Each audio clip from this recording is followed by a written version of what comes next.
You know, right now is a tumultuous time worldwide. If you look at what's happening in Ukraine, if you look at what's happening in the Middle East, and there's been so much discussion about the way that the media covers conflict areas, conflict zones like this, specifically when it comes to what's happening between Israel and Palestine and in Gaza. What do you think of the job that the media does, and do they give a fair assessment? Do they provide both sides of the situation, both narratives, or do they really cater to one more than the other? No, I mean, we could say this every time I come on your show and talk to you. We've hit all-time lows with media coverage in this country. When you look at what's happening right now in Gaza, this is a massive massacre and one epic series of war crime after war crime, child after child being killed.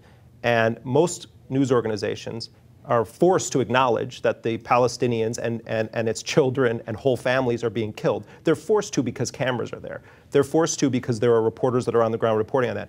But if you step back and you look at the way that this is always framed over these weeks of Israel's constant bombardment of Gaza, it's as though Hamas and Israel are sort of two equal military powers fighting one another. How do they reconcile that with all of the pictures of the Iron Dome stuff and Israelis sitting up there and basically treating it like it's a barbecue and watching the missiles pop in the Iron Dome?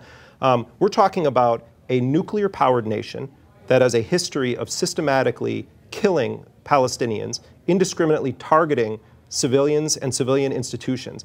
When it's covered in the media here, it's as though Hamas is the Palestinian people, and that it's just a battle between two military powers. The Israel is gratuitous in its disproportionate use of force against the Palestinians, and the only time you see that is when great reporters like Ayman Mohyeldin, who is a friend of mine, who was removed from Gaza right after he had witnessed the killing of 4 kids on a beach. He had just been playing soccer with them right before that happened.